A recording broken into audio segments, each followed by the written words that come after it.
Bonjour. Donc, oui, on est producteur maraîcher. Donc, on cultive des légumes. Puis, dans la diversité de ce qu'on cultive, on fait 35 variétés. On fait des paniers bio. Et dans la diversité des variétés, ben, on voit que une patate et une tomate en serre n'ont pas nécessairement les mêmes besoins.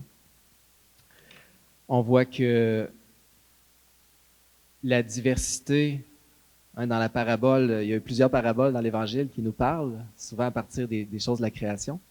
Puis, on est appelé comme parents à avoir cette ouverture-là que je pense que ça a été évoqué aussi. On a peut-être une tomate de serre puis une patate dans notre famille. Ces choix d'éducation-là, on va les faire, mais il faut les faire avec une ouverture. Donc, c'est de ça qu'on veut vous parler. Donc, ben c'est ça. On a fait l'école à la maison. Notre plus vieux, il finit son cégep présentement.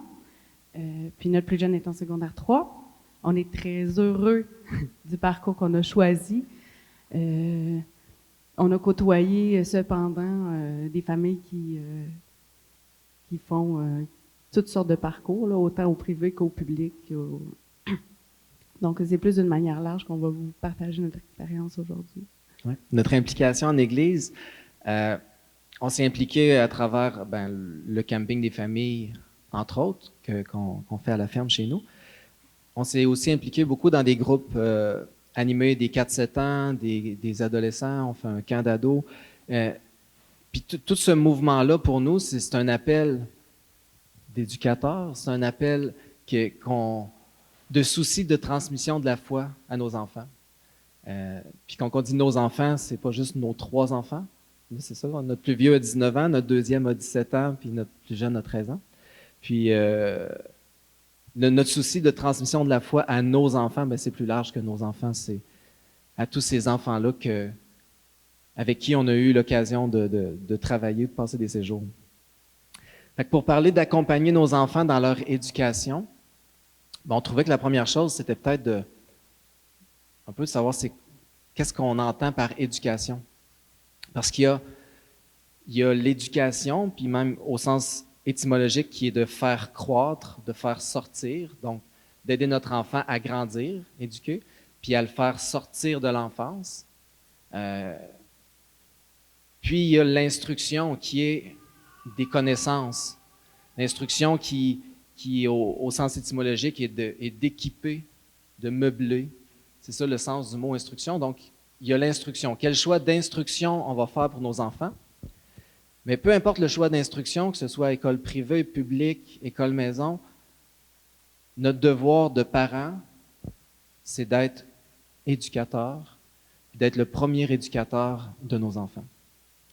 On a rencontré un homme un jour qui était athée et que pour nous, ses principes d'éducation étaient très discutables. Mais bon, il avait écrit un livre, puis son livre nous a interpellés parce que le titre qu'il lui avait donné, c'était « Comme des invités de marque ». C'est comme ça qu'il percevait ses enfants. Puis ça, on a trouvé ça vraiment très beau. Puis pour nous, c'est vraiment comme un principe de fond. Les enfants que le Seigneur nous donne, si on les reçoit comme des invités de marque, ça reste un mystère. C'est dans ce chemin-là éducatif qu'on a à les accompagner. Fait que notre souci d'éducateur, notre premier souci, c'est vraiment de conduire notre enfant à la plénitude de ce qui est appelé à être. Puis c'est ça notre mission de parent-éducateur. Puis oui, on croit que c'est à travers la foi, en transmettant la foi à nos enfants, qu'ils vont pouvoir se développer parce que c'est notre expérience. On l'a rencontré, on a rencontré plein de gens en Église, mais notre premier devoir d'éducateur, c'est que notre enfant arrive à la plénitude de ce qui est appelé à devenir.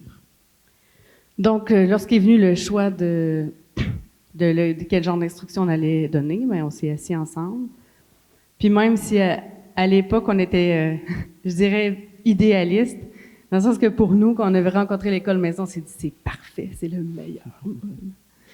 Avec le recul, avec plusieurs années d'expérience, plusieurs adolescents, plusieurs rencontres de famille aussi, on a vu qu'il y avait des lacunes dans tous les... Comme M. Boilly a dit, il a tout à fait raison, il y a des lacunes dans tous les modes, surtout dans une société où est-ce que la pression contre les valeurs de la foi est forte. Peu importe qu'on fasse l'école maison ou non, les valeurs du monde poussent là, sur les valeurs de la foi. Puis on a vu aussi comment c'était très facile de réagir comme parent par la peur. C'est même une peur inconsciente. Peur de mettre nos enfants à l'école car ils vont se faire rentrer dedans. Peur de les mettre à l'école privée pour pas qu'ils visent juste la performance puis être dans une compétition. Peur que nos enfants subissent du rejet à cause de leurs différences. Peur de faire l'école à la maison puis que nos enfants ne sociabilisent pas.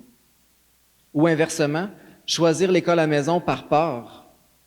Peur de la société, de ce qu'elle pourrait leur mettre dans la tête.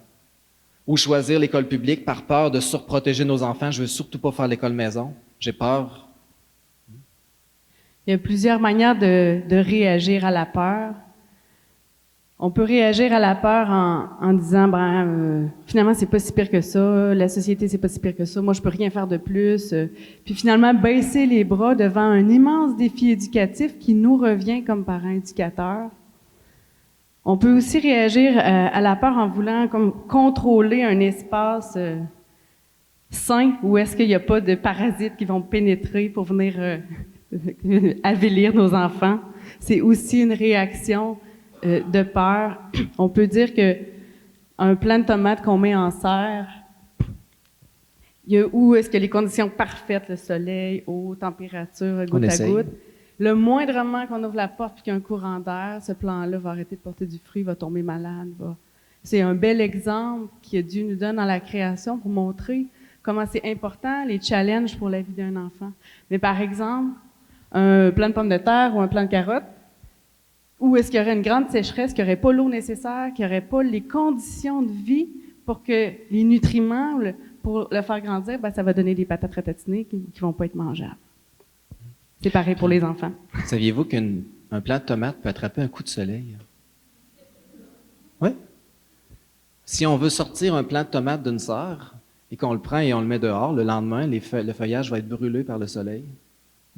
Il doit y avoir une acclimatation qui se fait dans le temps. Donc, on parle des peurs, on dit sortir de nos peurs, parce que nous, ça a été notre chemin un peu de dire, sur quoi on va prendre une décision? Parce que oui, on en avait des peurs. On a décidé de choisir sur la vie. Quelle vie je veux donner à mon enfant? Quel mode de vie on veut choisir pour notre famille? Dans quel contexte on a le goût que nos enfants vivent? Puis, chaque enfant a ses forces, a ses faiblesses, a sa réalité, mais qu'est-ce qu'on veut faire jaillir? Puis c'est là aussi que l'appel de Dieu entre en compte, là. Dieu a un appel pour notre couple, pour notre famille, mais un appel pour chacun des enfants. Peut-être que pour l'enfant qui va avoir eu un parcours à l'école difficile ou est-ce qu'il va avoir vécu du rejet, peut-être que Dieu va travailler cet enfant-là pour l'amener, il est en train de lui donner des outils finalement pour l'amener à être témoin d'une manière autre. Peut-être qu'il y a besoin des familles qui font l'école maison pour autre chose, mais il y a cet appel-là qui est comme le cœur, puis tellement important. Mais ça, c'est pas nous qui le savons, c'est Dieu. C'est Dieu qui a créé nos enfants, c'est lui qui sait pour chacun qu'est-ce que dans son plan d'amour, l'enfant va avoir besoin de vivre dans son parcours pour porter son fruit. Tantôt, il y avait dans les inconvénients comme de l'école maison, les énergie temps plus. Oui. Éduquer un enfant égale énergie temps plus. Oui, il y a un défi de plus qui s'ajoute quand on décide de faire l'instruction à la maison. Mais le défi temps, énergie plus, c'est pour l'éducation de nos enfants, peu importe. Peu importe. Et spécialement dans un monde qui va amener sans arrêt une pression contraire puis où est-ce que les ressources vont pas être si faciles à trouver. Donc, avoir l'audace dans nos discernements de demander à Dieu qui nous éclaire, parce que, on revient avec la patate puis la tomate, mais c'est quoi nos enfants? Qu'est-ce qu'on a à faire jaillir en eux? Ces invités de marque-là qui sont envoyés, ces âmes, ce mystère-là, qui est envoyé au cœur de notre humble couple, qui fait ce qu'il peut pour que notre humble couple devienne une famille avec les enfants. Puis, qu'est-ce que Dieu nous demande? Qu'est-ce qu'on peut faire pour cette âme, ce mystère-là qui nous est confié pour un temps, le temps qui jaillisse?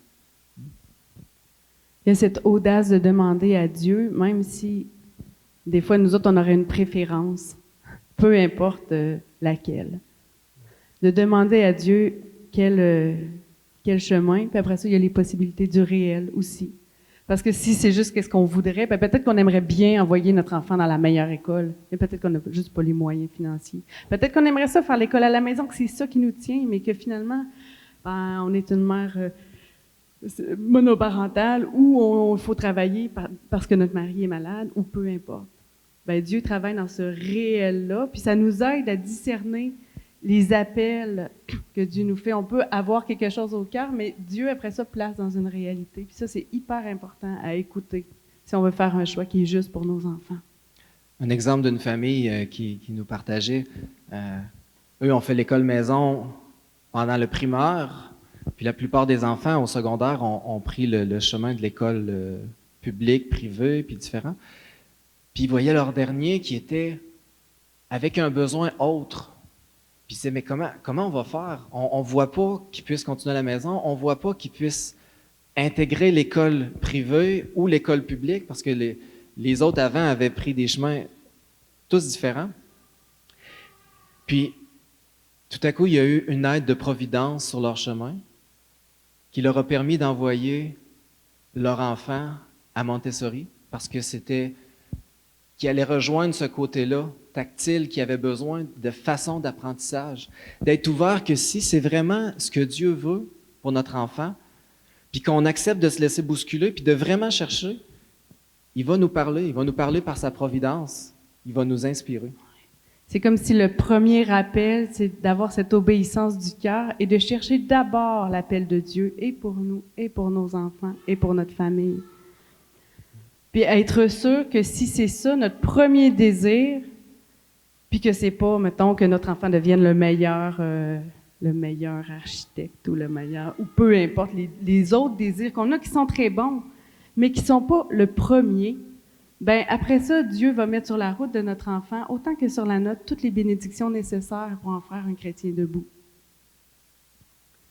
Alors peut-être que la sainteté, dans un cas comme ça, il sera d'accepter de faire les sacrifices nécessaires pour reprendre un enfant qui aurait besoin de faire l'école à la maison pour un temps, pour consolider ses valeurs. On en connaît une famille comme ça, qui ne s'était jamais posé la question de l'école à la maison. En secondaire 3, la jeune était en train de crever. Elle dit « Maman, j'arrive plus. La pression est trop forte. Je ne vais pas tenir mes valeurs. » Les deux étaient au travail. Il n'y avait pas... ont accepté d'entendre le cri de leur fille. La maman, elle a arrêté de travailler pour 1 an. Ils ont fait l'expérience de l'école à la maison avec leurs 2 enfants. Il y en a une qui est retournée après 1 an, mais avec un regard différent qui a permis d'affronter les dernières années du secondaire avec beaucoup plus d'assurance. Puis il y en a un autre qui est resté à la maison, qui termine et qui est très heureux. Et d'avoir comme de se laisser bousculer vraiment dans nos certitudes puis dans nos manières par ce que nos enfants nous disent puis nous crient à pleine tête pour qu'ils puissent garder leur foi. Donc, en gros, oui, il y a des choix. Ce qu'il n'y avait pas il y a 50 ans ou 100 ans. Oui, il y a des choix aujourd'hui. Puis oui, on est devant un choix. Puis, on dit, reviser nos motivations, peur ou choisir vraiment la vie. On dit, s'ajuster au réel. Puis on dit, avoir l'audace d'écouter l'Esprit Saint. Mais tout ça se base, la base de tout ce discernement-là, ça va être le couple. C'est l'assise. La famille dans laquelle l'enfant grandit, ça va être l'assise. Donc, comment on peut discerner ça en couple? Est-ce que c'est une question de compromis? Est-ce que c'est une question, ah, toi tu penses ça, moi je pense ça? Moi, je vais tirer plus sur mon bord. Non, parce que sinon je finis déshabillé le matin. Est-ce que c'est une question de compromis? Non. C'est une question d'écoute de l'esprit. Puis des fois, l'esprit passe plus par un que par l'autre.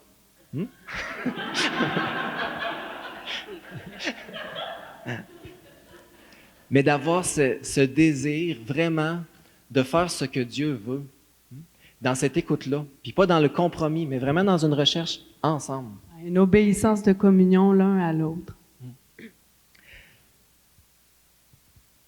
C'est sûr que le rôle du père et le rôle de la mère dans le couple va être différent. La mère va être plus tendresse, plus attention, plus intuitive, bon, stéréotype. On est vieux jeu, là.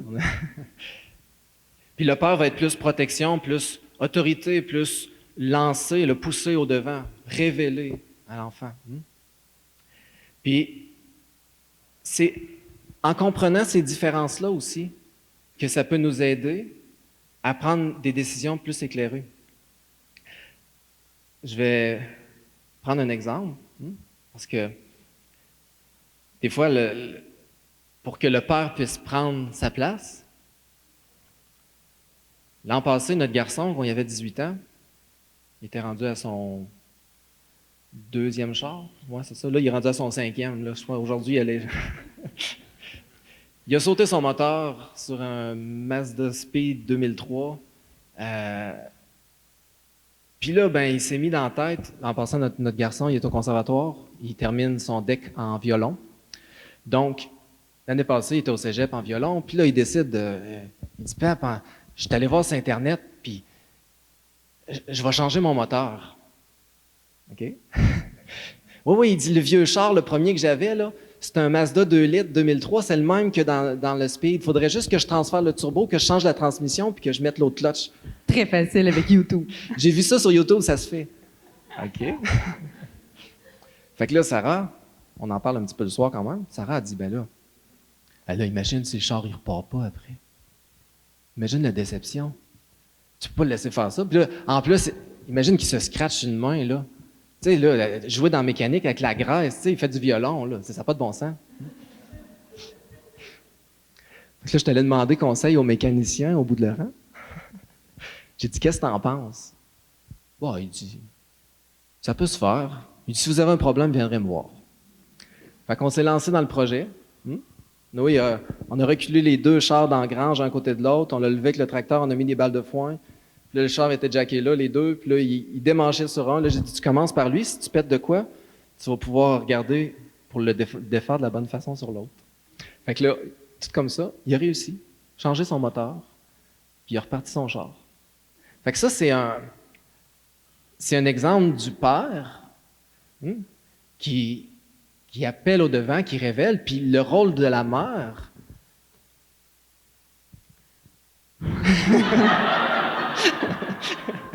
Alors, merci les stéréotypes. Bon, alors...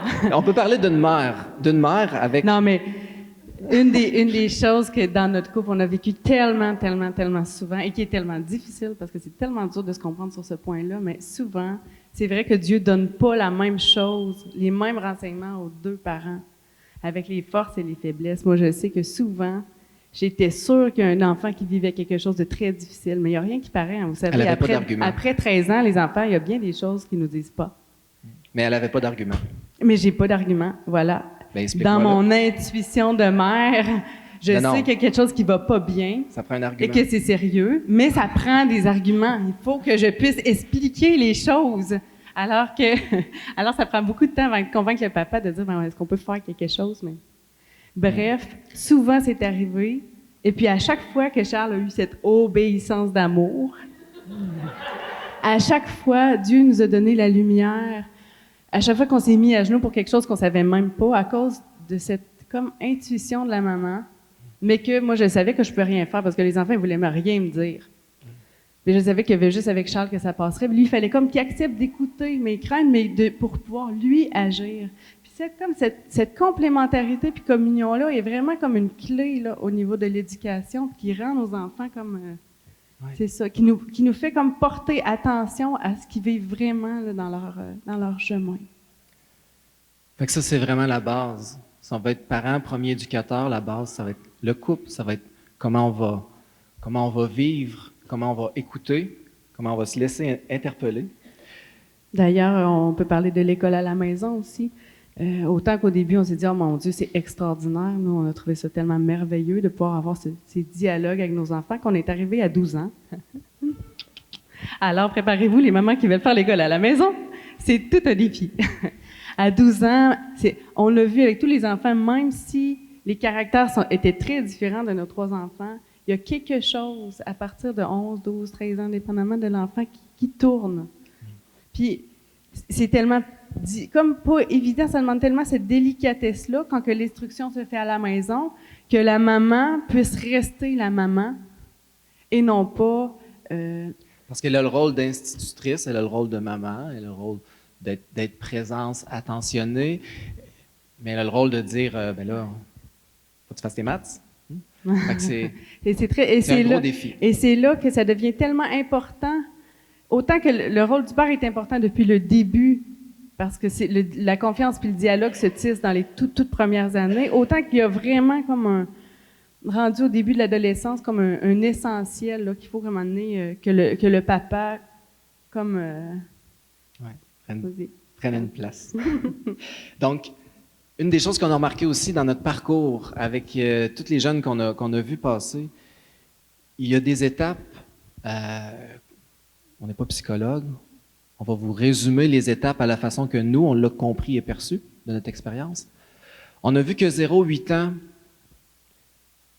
la famille suffit à beaucoup, beaucoup, beaucoup de choses.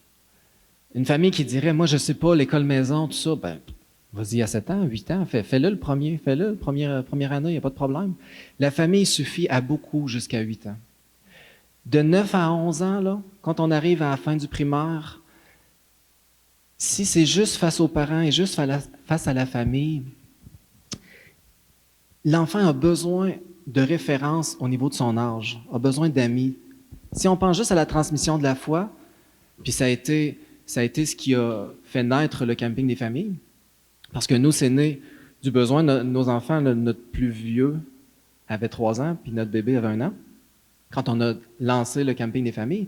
Mais c'était dans le but de dire, on voyait nos enfants qui allaient grandir, puis on dit, hey, on réussira pas à leur transmettre la foi en allant juste à la messe de paroisse locale, rurale où on est.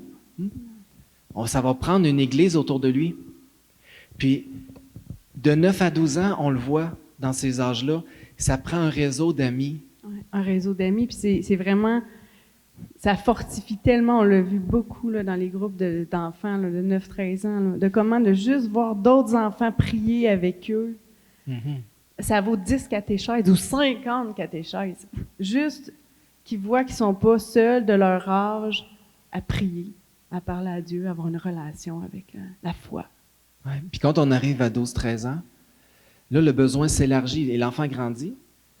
Le besoin s'élargit. Puis là, il y a besoin d'autres adultes dans la foi, en référence. D'autres adultes éducateurs sur son parcours, qui vont lui révéler qui il est. Puis si on n'a pas souci comme parents d'entourer notre enfant avec des adultes signifiants pour leur parcours, ils vont aller les chercher. Ils vont aller les chercher dans les stars en Californie, ils vont aller les chercher dans les téléromans, ils vont aller les chercher dans les professeurs, ils vont aller les chercher à d'autres places. Oui, si on a ce souci-là, comme déjà de préparer ces réseaux-là autour de nos enfants, parce que c'est pas nous qui va choisir à qui l'enfant va faire confiance. Rendu à ces âges-là, c'est lui qui choisit, avec les questionnements qui sont à l'intérieur de lui et qui n'osent pas nous poser à nous comme parents parfois. Parce que soit qu'ils connaissent la réponse, puis ils veulent avoir d'autres réponses. Oui, puis ils ont besoin de confronter. Notre plus vieux, quand il est arrivé au cégep, il n'était jamais allé à l'école de sa vie. Il est arrivé au cégep. Il est revenu après la première semaine. Il a dit, c'est décevant. Il dit, j'avais hâte de pouvoir confronter mes idées, de pouvoir arriver avec du monde puis les challenger sur ma foi, là, qu'est-ce que je pense moi, puis qu'est-ce qu'ils vont me répondre, puis personne réfléchit. C'est tellement important. On parlait tantôt de dialogue avec le monde, là, du monde dans lequel on est. C'est tellement important d'apprendre à notre enfant, puis dès tout petit, dans le sens que notre vie, de la manière qu'on est avec l'enfant, apprend ce dialogue-là. Puis c'est tellement important d'apprendre ce dialogue-là, mais aussi de le vivre, mais de donner des outils à nos enfants, puis des codes pour qu'eux puissent comprendre le monde, dans le sens que si les enfants sont dans le monde sans ces codes-là, ils vont se faire bouffer. S'ils sont à la maison et ils arrivent dans le monde sans ces codes-là, ils vont se faire rentrer dedans. Puis après ça, c'est le choc. On a vu des enfants quand même vraiment amochés, c'est comme d'un choc trop grand entre deux mondes. Fait que c'est tellement important de donner les codes, puis de permettre ces libertés-là à nos enfants pour qu'ils puissent, comme déjà, se questionner eux-mêmes, puis avant de rentrer dans le monde professionnel. Là. Oui, puis on peut se poser la question sur le dialogue. Le dialogue, ça se construit en jouant au Lego au début, là. Ça se construit tout jeune, le dialogue avec l'adolescent. Mais ce dialogue-là, quand il arrive à l'adolescence, même s'il y a un beau dialogue dans la famille, on peut être en train de faire un monologue à plusieurs. Parce que pour qu'il y ait un réel dialogue, il faut qu'il y ait une fenêtre ouverte pour que la pensée du monde, la pensée d'autres viennent confronter, puis là, on rentre dans un dialogue. Fait que ça c'est... Pour nos jeunes, c'est une façon de les accompagner. Une façon de les aider à découvrir vraiment qui ils sont, comment ils pensent, comment ils désirent vivre. Oui, aussi, puis comme Église, ça nous appelle et ça nous interpelle, mais pas seulement pour nos enfants. Quand on voit ça de cette manière-là, ça nous interpelle pour les enfants des autres aussi. Parce qu'on sait qu'à un moment donné, avec nos enfants, il va y avoir une limite. En prenant nous-mêmes notre responsabilité par rapport aux enfants qui nous entourent, les enfants des autres familles, puis que les autres familles font la même chose avec nous, là, c'est comme une manière de construire l'Église, les relations, puis de que nos enfants se sentent vraiment pas seuls. Oui, puis c'est là qu'il y a une des choses importantes, même dans une journée comme on vit aujourd'hui. On a tellement vu le fruit de cette communion. L'Église, c'est dans la différence. Puis, on a vu nos enfants, comment ils ont tiré profit d'être en relation avec des enfants qui vont à l'école. Et même si des fois, on n'avait pas envie qu'ils se voient. parce que des fois, c'était très difficile. Puis même si des fois, on a eu des grosses discussions, là, il y a eu un vrai dialogue parce qu'il y a une fenêtre qui s'est ouverte, puis il y a quelque chose qui... Puis, même des fois, on a dit, regarde, non, là, cette personne-là, là, pour 1 mois, on te demande de prendre une distance, puis on en rejase dans 1 mois. D'avoir ça avec nos enfants, de pouvoir les aider à avancer sur ce chemin-là. Ouais, c'est pour les enfants d'école maison, où est-ce qu'à un moment donné, ont besoin de tâter le monde. C'est tellement important d'avoir des amis qui leur amènent, même si ça l'amène même des désirs, des fois, de changer de mode de vie, parce que c'est toujours plus beau dans la cour du voisin, tout le monde le sait. Puis pour les enfants qui vont à l'école, c'est tellement important, on l'a vu par tellement d'exemples, de voir des enfants qui ont d'autres parcours. Puis de dire, il n'y a pas juste un chemin, finalement, comme je me fais dire toujours. Non, il y en a plusieurs. Puis il y a le monde fun qui pense d'autres manières. Ce qu'un enfant d'école maison peut apporter à un enfant qui va à l'école, c'est aussi riche que ce qu'un enfant qui va à l'école peut apporter à un enfant d'école maison. C'est juste pas la même chose. Puis c'est là que cette importance de faire Église ensemble, dans cette différence-là, puis c'est ça qui va construire nos enfants, puis c'est là que c'est Gilles Vigneault qui disait « ça prend tout un village pour élever un enfant, mais ça prend toute une communauté pour faire grandir un chrétien. » Oui, le cri des jeunes, on le voit, là, les jeunes, devant comme la crise écologique, devant le terrorisme, devant toutes les maladies du monde, on voit tellement de jeunes qui ont peur d'avoir des enfants, c'est fou. Puis en même temps, c'est pas la peur à cause de ce qui arrive dans le monde, autant que la peur à cause qu'ils n'ont pas de modèle. C'est comme s'ils ne voient pas d'autres chemins. Parce que si tu écoutes au-delà du cri, c'est pas dire ça n'a pas de bon sens, ça n'a pas de bon sens, ça s'en va dans un cul-de-sac. Le cri qui est en arrière, là, c'est on a besoin de modèles.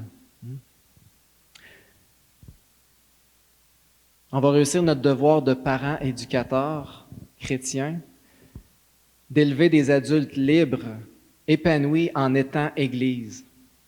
Trop souvent, on compartimente les gens, on classe dans telle ou telle catégorie. Nos jeunes passeront vers la vie adulte s'ils sont entourés, pas seulement de bons parents, mais d'une belle et grande communauté. On est appelé, et c'est un devoir, à construire la communion entre nous, entre nos enfants, pour nous-mêmes et pour le monde, afin de devenir ensemble le corps du Christ. Merci.